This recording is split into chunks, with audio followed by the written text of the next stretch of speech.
పాకిస్తాన్ సార్వత్రిక ఎన్నికల కోసం ఖైబర్ నుంచి నవీరా పర్కాష్ పోటీ చేస్తున్నారు. పాక్ జాతీయ అసెంబ్లీకి ఓ హిందూ మహిళ పోటీ చేయటం ఇదే తొలిసారి.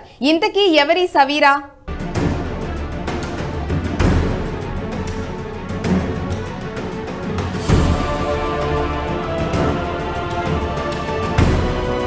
జనరల్ ఎలక్షన్ కు సిద్ధమైన పాకిస్తాన్. ఫిబ్రవరిలో జాతీయ అసెంబ్లీతో పాటు ప్రావిన్షియల్ అసెంబ్లీ స్థానాలకు ఎన్నికలు. ఆర్థిక ఇబ్బందులతో సతమతమవుతున్న పాకిస్తాన్ సార్వత్రిక ఎన్నికలకు సిద్ధమవుతుంది. వచ్చే ఏడాది ఫిబ్రవరిలో అక్కడ జాతీయ అసెంబ్లీతో పాటు ప్రావిన్షియల్ అసెంబ్లీ స్థానాలకు ఎన్నికలు జరగనున్నాయి.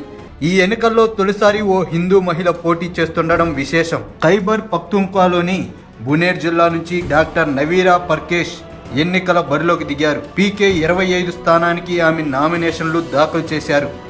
జనరల్ స్థానాల్లో తప్పనిసరిగా 5% మహిళా అభ్యర్థులు ఉండాలంటూ పాకిస్తాన్ ఎన్నికల సంఘం ఇటీవల కీలక సవరణలు చేసింది. ఈ క్రమంలో బునేర్ జిల్లాలోని జనరల్ స్థానం నుంచి పాకిస్తాన్ పీపుల్స్ పార్టీ టికెట్ పై సవేరా పోటీ చేస్తున్నారు. బునేర్ నుంచి సార్వత్రిక ఎన్నికలకు పోటీ చేస్తున్న తొలి మహిళ కూడా ఈమె కావడం విశేషం. ఖైబర్ పఖ్తూన్ఖ్వాలోని అబోటాబాద్ ఇంటర్నేషనల్ మెడికల్ కాలేజీ నుంచి సవేరా పర్కేష్ 2022లో MBBS పూర్తి చేశారు. ఆమె తండ్రి ఓం పర్కేష్ రిటైర్డ్ డాక్టర్. గత 35 ఏళ్లుగా ఓం పర్కేష్ బిలావల్ భుట్టా జార్దారీ నేతృత్వం వహిస్తున్న పాకిస్తాన్ పీపుల్స్ పార్టీ సభ్యుడిగా వ్యవహరిస్తున్నారు.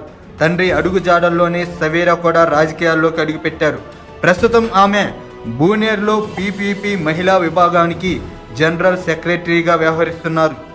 వచ్చే ఏడాది ఫిబ్రవరి 8న పాక్లో సార్వత్రిక ఎన్నికలు జరగనున్నాయి. ఈ ఎన్నికల్లో దాదాపు 28,600 మంది పోటీ చేస్తుండగా ఇందులో దాదాపు 3,000 మంది మహిళలు ఉన్నారు. అయితే హిందూ కమ్యూనిటీకి చెందిన ఏకైక మహిళ సవీరానే. ముస్లిం ప్రాబల్యం ఎక్కువగా ఉన్న బునేర్ నుంచి ఆమె పోటీ చేస్తుండటం ప్రాధాన్యం సంతరించుకుంది. దీంతో ఆమెకు పలువురు హక్కుల కార్యకర్తలు, సోషల్ మీడియా ఇన్ఫ్లుయెన్సర్లు మద్దతు ప్రకటిస్తున్నారు.